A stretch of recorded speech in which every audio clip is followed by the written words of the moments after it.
नमस्कार मित्रांनो. आपण सर्वजण आतुरतेने वाट बघत होते की रेल्वे ग्रुप डी ची ॲडव्हर्टाइजमेंट कधी येते ते. आणि फायनली ही रेल्वे ग्रुप डी ची ॲडव्हर्टाइजमेंट जी काही आहे तर आलेली आहे. आणि यामध्ये एकूण ज्या काही जागा आहेत तर त्या जवळ-जवळ आपल्याला 22,000 एवढ्या वॅकन्सी जे काही तर त्या देण्यात आलेल्या आहेत. आणि याची जी काही पात्रता आहे तर ती देण्यात आलेली 10वी पास किंवा आय-टी-आय, म्हणजे तुमचं 10वी जरी झालेलं असेल तरी सुद्धा तुम्ही इथे अप्लाय करू शकता, किंवा तुमचं आय-टी-आय असेल तरी सुद्धा तुम्ही या ठिकाणी अप्लाय करू शकता. तर आपण या संपूर्ण ॲडव्हर्टाइजमेंट बद्दल यामध्ये जाणून घेणार आहे. तर हा व्हिडिओ नक्की शेवटपर्यंत बघण्यासाठी आपण विसरू नका. बघा आता यामध्ये जे काही आहेत तर आपल्याला अप्लाय कधीपासून करायचं आहे, तर आपण या ठिकाणी फॉर्म कधीपासून भरू शकतो. तर फॉर्म भरण्याची जी काही तारीख आहे, म्हणजे ही जी काही ॲडव्हर्टाइजमेंट आहे तर ही आलेली 27/12/2025 ला.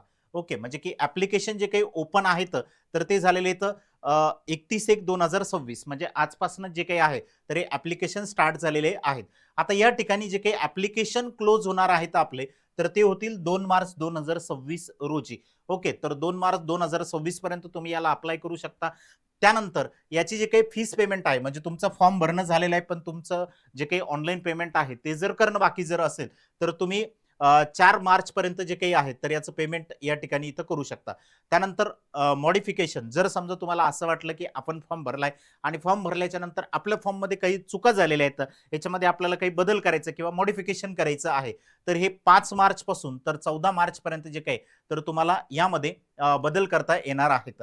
ओके, त्यानंतर ज्या काही बाकीच्या डिटेल्स असतील तर त्या आपण यामध्ये इथं बघणार आहे. ओके, यामध्ये बघा आता आपलं जे काही एज आहे तर ते एज किती देण्यात आलेलं आहे, तर 18 पासून तर 33 वर्षापर्यंतची एज लिमिट आहे. जर आपण ओपन कॅटेगरीमध्ये येतो तर ओपन ओबीसी यांच्यासाठी जे काही आहे आणि ईडब्ल्यू एस तर 18 पासून तर 33 वर्षापर्यंतची एज लिमिट देण्यात आलेली.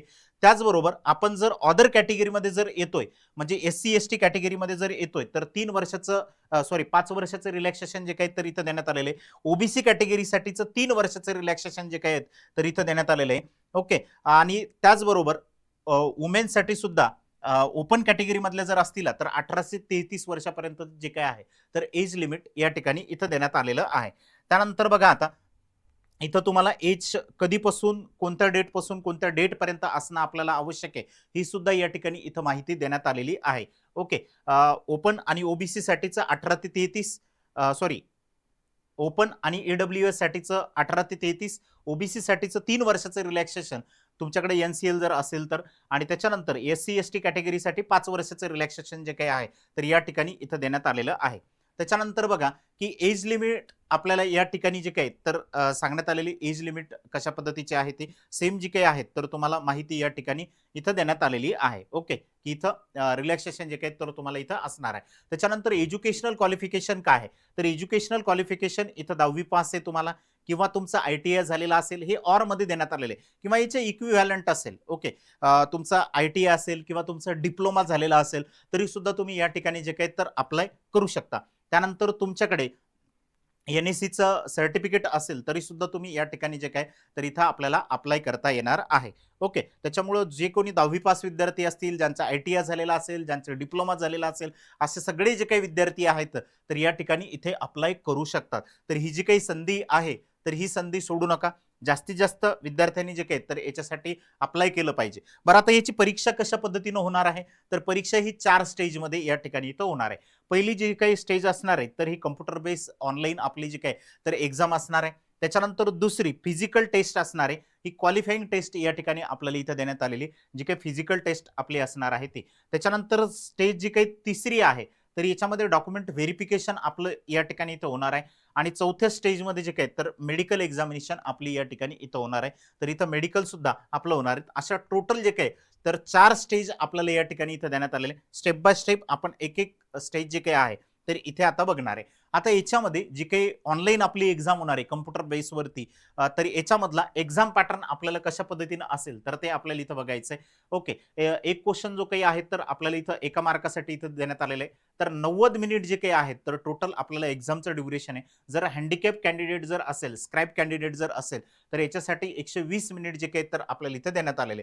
आता जनरल सायन्स याचे 25 क्वेश्चन या ठिकाणी इथं असतील. जनरल सायन्स वरती या ठिकाणी स्पेशल जे काही तर आपल्याला 25 क्वेश्चन इथं देण्यात आलेले आहेत. म्हणजे यावरती 25 क्वेश्चन आपल्याला इथं आहेत. मॅथमॅटिक्स वरती 25 क्वेश्चन जे काही तर इथं देण्यात आलेले आहेत. मग मॅथमॅटिक्स मध्ये जॉमेट्री, ट्रिग्नोमेट्री, अल्जेब्रा, अरिथमेटिक हा जो काही सगळा पार्ट आहे तर या ठिकाणी इथं आलेला आहे. तर याच्यावरती जे काही तर आपल्याला 25 क्वेश्चन तिथे येतील. त्याच्यानंतरचं रिझनिंगचा पार्ट जर बघितलं तर रिझनिंग वरती 30 क्वेश्चन जे काही तर तुम्हाला या ठिकाणी असणार आहेत. इथं रिझनिंगचं जे काही वेटेज आहे तर ते आपल्याला जास्त इथे देण्यात आलेले 30 क्वेश्चन साठीचं. आणि त्याचबरोबर जनरल अवेअरनेस आणि करंट अफेअर्स या पार्टवरती 20 क्वेश्चन जे काही तर आपल्याला इथं देण्यात आलेले आहेत. अशा पद्धतीने आपण जर बघितलं तर टोटल क्वेश्चन जे काही तर आपल्याला इथं 100 देण्यात आलेले आहेत आणि एका याच्यासाठी जो काही तर 1 मार्क आपल्याला इथे देण्यात आलेले आणि 90 मिनिटाचा जो काही आहे तर तो टायमिंग देण्यात आलेला आहे. आता याच्यामध्ये जनरल अवेअरनेस असेल आणि करंट अफेअर्स असेल यांनी इथं स्पेशली देण्यात आलेले म्हणजे इथं करंट अफेअर्स वरती सुद्धा आपल्याला जे काही क्वेश्चन आहेत तर ते येणार आहेत. मग स्टॅटिकचा पार्ट जो काही असेल तर त्याच्यावरती सुद्धा क्वेश्चन जे काही तर या ठिकाणी इथं येणार आहेत. ओके, तर अशा पद्धतीने जे काही आहेत तर ही एक्झाम पॅटर्न आपल्याला इथं देण्यात आलेले आहे. याच्यामध्ये निगेटिव्ह जे काही मार्किंग आहेत तर ती 1/3 निगेटिव्ह मार्किंग सुद्धा आपल्याला या ठिकाणी इथं देण्यात आलेली आहे. तर हा एक्झाम पॅटर्न जो काही आहे म्हणजे तुम्ही बँकिंगची तयारी करत असाल किंवा अदर कोणत्याही एक्झामची जरी तयारी करत असाल तरी सुद्धा असे विद्यार्थी या ठिकाणी जे काही तर अप्लाय करू शकतात. या बाकीचे जे काही सिलेबस बरोबर जे काही तर सर्वजण फॅमिलीयर आहेत अशाच पद्धतीनं हा जो काही सिलेबस आहे तर तो बनवण्यात आलेला आहे किंवा एक्झाम जी काही आहे तर ती होणार आहे. याच्याच मध्ये जे काही तर फिजिकल ची जी काही टेस्ट होणार आहे तर त्याच्यामध्ये मेल कॅन्डिडेट आणि फिमेल कॅन्डिडेटसाठी इथं वेगळा जो काही आहे तर पॅटर्न इथं देण्यात आलेला आहे. इथं वेटसाठी जे काही आहे तर 35 केजी देण्यात आलेले की जे 100 मीटर आपल्याला इथं घेऊन जावं लागेल 2 मिनिटांमध्ये. एकच चान्स जो काही आहे तर तो आपल्याला इथे देण्यात आलेला आहे. ओके, आणि त्याच्यानंतर रनिंग जी काही आहे तर या ठिकाणी 1000 मीटर देण्यात आलेली म्हणजे 1 किलोमीटरची जी काही आहे तर ती रनिंग 4 मिनिट 15 सेकंड मध्ये जे काही तर देण्यात आलेली एका चान्स मध्ये ती आपल्याला तिथं कंप्लीट करावी लागेल. ओके, आता सेम फिमेल साठी जे काही तर 20 केजी वेट इथे देण्यात आलेले 100 मीटर साठी 2 मिनिटचा जो काही आहे तर तो वेळ देण्यात आलेला आहे. त्याच्यानंतर रनिंग जे काही आहे तर इथं 1 किलोमीटरची आहे.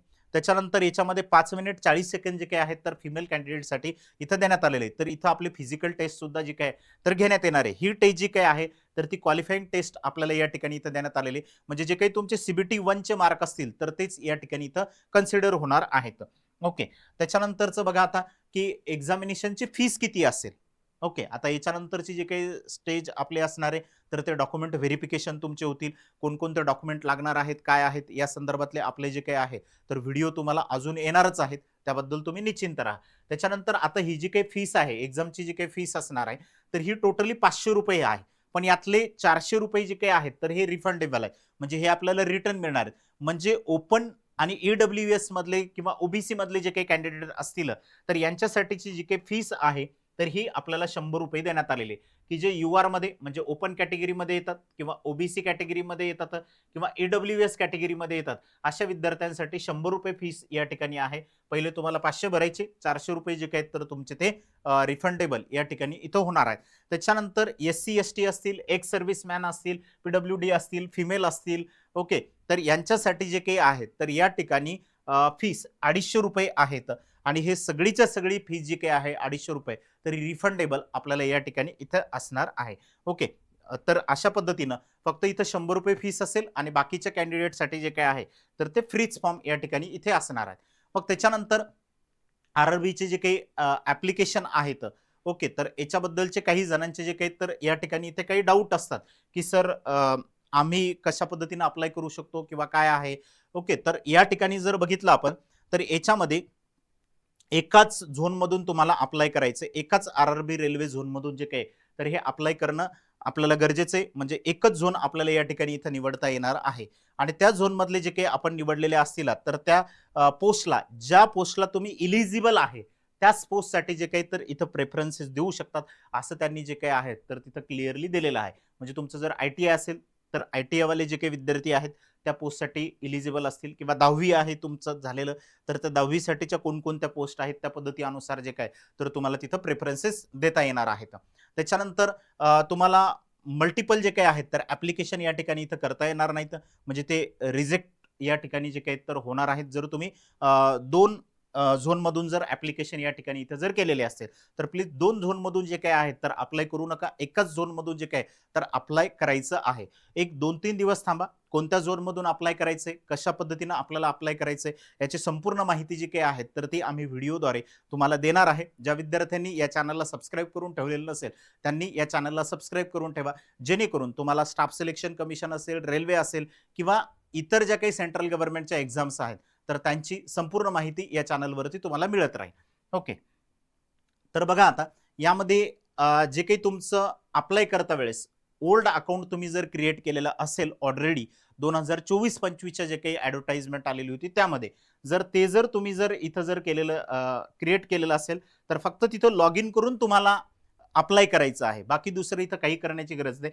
पण जे न्यू कॅन्डिडेट आहेत या न्यू कॅन्डिडेटला या ठिकाणी अकाउंट जे काही आहे तर ते क्रिएट करायचंय. वेबसाईटवरती जाऊन जे काही RRBची ऑफिशियल वेबसाईट आहे त्या वेबसाईटवरती जाऊन तुम्हाला अकाउंट या ठिकाणी जे काय तर क्रिएट करायचंय आणि बाकीच्या जे काही डिटेल्स असतील तर त्या आपल्याला या ठिकाणी इथं फिलअप करायचंय. सगळ्यात महत्त्वाचं त्यांनी नोटिफिकेशन मध्ये सांगितलेलं आहे, तुम्ही सुद्धा नोटिफिकेशन प्रॉपरली एकदा रीड करा आणि नंतरच मग जे काही फॉर्म आहेत तर ते अप्लाय करा, की मोबाईल नंबर आणि ईमेल आयडी हा तुम्हाला चेंज करता येणार नाही. त्याच्यामुळं आपला मोबाईल नंबर आणि ईमेल आयडी हा बरोबर आहे का हे 2 वेळेस तपासून नंतरच मग जे काही आहे तर फॉर्मसाठी अप्लाय करा. जर एकदा मेल आयडी आणि मोबाईल नंबर जर आपला चुकला तर मग त्या ठिकाणी आपल्याला काहीच करता येणार नाहीये. ओके, त्याच्यामुळे ह्या ज्या काही गोष्टी असतील छोट्या छोट्या गोष्टी आहेत पण त्या बारकाईनं जे काही तर आपल्याला चेक करणं आवश्यक आहे. त्याच्यानंतरचं जे विद्यार्थी CBT 1 देतील त्याच्यामधून फिजिकल टेस्टसाठी जे काही आहेत तर एकाच 3 म्हणजे एका पोस्टसाठी जे काही तर 3 विद्यार्थी या ठिकाणी घेण्यात येणार आहेत. म्हणजे 3 टाइम्स जे काही आहेत तर जेवढ्या वॅकन्सी असतील त्याच्या 3 टाइम्स कॅन्डिडेट जे काही तर या ठिकाणी शॉर्टलिस्टेड करणार आहेत फिजिकल टेस्टसाठी. आणि फिजिकल टेस्टमधून नंतर जे काही विद्यार्थी शॉर्ट लिस्ट होतील DV असेल किंवा मेडिकलसाठी असतील तर ते 1:1 या पद्धतीने जे काही तर या ठिकाणी इथं करणार आहेत. म्हणजे ज्या विद्यार्थी फिजिकल टेस्टमध्ये पास झालेले असतील त्याच्यानंतर आपल्याला इथं कळून येईल की आपलं जे काही सिलेक्शन आहे ते होणार आहे किंवा नाहीये. म्हणजे 1:1 चा रेशो जो काही तर इथं ठेवण्यात आलेला आहे. म्हणजे जेवढ्या वॅकन्सी आहेत तेवढेच विद्यार्थी कॅन्डिडेट जे काही तर ते इथं इलिजिबल ठरवणार आहेत. ओके, अजून तुम्हाला जे काही डाऊट असतील किंवा तुम्हाला जे काही विचारायचं असेल, जे काही तुमच्या मनातले प्रश्न असतील ते तुम्ही कमेंटमध्ये या ठिकाणी जे काही तर टाकू शकता, जेणेकरून आम्हालाही त्यावरती जे काही आहेत तर तुम्हाला माहिती देता येईल. ओके, त्यानंतर आपली जी काही बॅच आहे तर आपण बॅच सुद्धा स्टार्ट करतोय. 15 फेब्रुवारी पासून आपली जी काही बॅच आहे तर ती स्टार्ट होते. ही स्पेशली टार्गेटर आहे स्टाफ सिलेक्शन कमिशनच्या ज्या काही अपकमिंग एक्झाम आहेत यांच्यासाठीच्या आणि ज्या काही रेल्वेच्या एक्झाम्स आहेत याच्यासाठीच्या. ज्यांना अधिक माहिती हवी असेल बॅच संदर्भात ते या दिलेल्या नंबरवरती जे काही तर इथे कॉन्टॅक्ट करू शकता.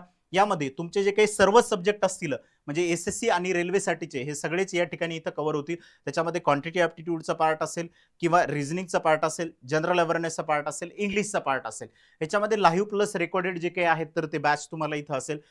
फ्री क्लासरूम PDF पण असतील, फ्री टॉपिक वाईज PDF पण असतील, फ्री प्रॅक्टिस PDF पण आहेत. 1 वर्षाची व्हॅलिडिटी जी काही आहे तर तुम्हाला या बॅचची इथं देण्यात येणार आहेत. सगळ्या ज्या काही फॅकल्टीज आहेत ह्या सगळ्या एक्सपर्ट फॅकल्टीज आपल्याकडे आहेत की ज्या SSCच्या एक्झाम या ठिकाणी दिलेल्या आहेत. SSC आणि रेल्वेच्या ह्या सगळ्याच फॅकल्टी आपल्याकडे इथे आहेत. याच्यामध्ये SSC CGL असेल किंवा SSCच्या ज्या काही सगळ्या एक्झाम्स असतील, ज्या काही रेल्वेच्या एक्झाम्स आहेत किंवा IBच्या ज्या काही एक्झाम्स असतील या सगळ्याच्या सगळ्या एक्झाम्स यामध्ये जे काही तर इथं कव्हर केल्या जाणार आहेत. ओके, तर अशाच नवनवीन माहितीसाठी जे काही तर ज्यांनी चॅनलला सबस्क्राईब केलेलं नसेल त्यांनी चॅनलला सबस्क्राईब करून ठेवा. धन्यवाद.